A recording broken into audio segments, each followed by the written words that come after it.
My daughter went missing for 6 long years. When she finally returned, I could hear her thoughts. Sweetheart, Mom has to work overseas for 3 months. Come here, come give Mom a hug. But Scarlet didn't move. She stood there, silent. In my mind, her small voice whispered clearly, Mom smells so nice. Her hug is so warm. It's a shame that in my last life, the first time Mom held me, I was already dead. Ever since Scarlet came home, she kept her distance. My husband, Simon, tried to reassure me. Honey, she just came back. Give her time. If you give her gifts, I'm sure she'll warm up. But then I heard it again. Scarlet's inner voice, trembling with fear. Should I tell Mom that Stella hits me? Dad said Mom doesn't like me, that she thinks I'm scary. But if I don't say anything, how will I survive? Scarlet never spoke a word out loud, yet I could hear every painful thought. In this life, all she wanted was to spend more time with me. In her previous life, when I went abroad for 3 months, my daughter was killed. I swore then and there I would find whoever dared to hurt my child and make them pay. The days that followed were filled with strange incidents. Simon suddenly became overly attentive to Scarlet. He even made a detailed list on how to care for her. But every time I tried to get close, Scarlet's thoughts revealed the truth. One afternoon, as I prepared to take her to her new school, Stella, the girl we had raised as a sister, suddenly lashed out. Scarlet stood frozen as Stella accused her of breaking a precious music box. Dad, she broke the birthday present Mom gave me. But in Scarlet's mind, I heard the real story. I just wanted to see the music box, but Stella smashed it and blamed me. Patrick, Tony, Mike, am I really that annoying? My 3 sons rushed to Stella's defense. Scarlet Bennett, you're out of line. Years in the orphanage,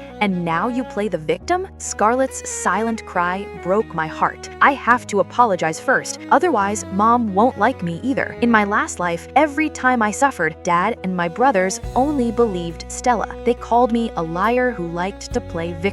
I watched in disbelief as my own family turned against my returned daughter. But something inside me shifted. I slapped Simon when I heard Scarlet's fear. I fired the housekeeper who defended Stella. For the first time, I felt the power of the Bennett family, the company I built surging through me. Sweetheart, I told Scarlet gently, if anyone bullies you, you tell Mom right away. Mom will always protect you. In her thoughts, I heard a spark of hope. Mom's nothing like what Dad says. Could it be Dad has been lying to me all along? Actually, Mom loves me very much, but the darkness ran deeper than I imagined. At the elite private school funded by Bennett Group, the principal revealed a shocking truth. Scarlet wasn't even enrolled. Simon had given the full 20% shares meant for both girls only to Stella. When I confronted him, Simon smiled smoothly. Honey, Scarlet just got back. She's not used to private school. I was worried she'd get bullied, so I held off. But Scarlet's thoughts exposed the lie. In my last life, that pretty aunt, Stella's real mother, smiled and said she wanted me and Mom dead so she could be with Dad and Stella forever. The confrontation exploded. I accused Simon of cheating and swapping the girls on purpose. My sons defended him fiercely. Mom, you've gone too far. How could you slander Dad? Scarlet stepped forward bravely. I can prove Dad is a bad person. With the help of a detective she secretly hired, yes, a 6-year-old hired a detective, she presented undeniable evidence, documents, videos, and records showing the switch was no accident. Simon had deliberately replaced Scarlet with his illegitimate daughter Stella to secure the family fortune. My sons still wavered. Mom, you need proof. Without it, we won't believe you. But the evidence was ironclad. Simon's mask finally cracked. Even more devastating was the medical revelation. Scarlet's blood type didn't match Simon's. A past medical accident during my difficult pregnancy suggested Scarlet might not be Simon's biological daughter at all. As the pieces fell into place, I realized the full horror. Simon had spent my money on his mistress, abused my real daughter while I was away, and turned my adopted sons against me with greed and manipulation. Scarlet had endured 2 lifetimes of pain, locked away, forced to eat dirt to survive, starved, and ultimately killed, all while I chased success abroad, blind to the betrayal at home. Now, with my daughter's ability to hear thoughts as my hidden weapon, I was no longer the workaholic wife who trusted too easily. I was Laura Bennett, head of the Bennett Empire, and I would burn everything down to protect what was mine. The final battle loomed at Stella's extravagant birthday party at the Crystal Palace. Simon planned it as a way to force Scarlet and me to make peace with Stella, but I had other plans. At the party, the truth spilled out in front of guests and reporters. Scarlet and her teacher mistress insulted Scarlet, calling her a country bumpkin, an orphan maid. My sons joined in, accusing me of favoritism, but I stood tall. What my daughter wears is not for you to comment on. Some people have taught their children to be mean and bitter. Maybe they should reflect on that. When Stella tried to snatch Scarlet's headband, a gift from me, Scarlet finally stood up for herself. I defended her fiercely, slapping away the lies and exposing the conspiracy in public. My sons begged, my sons pleaded, but in Scarlet's thoughts, I heard the quiet strength growing. Mom is amazing.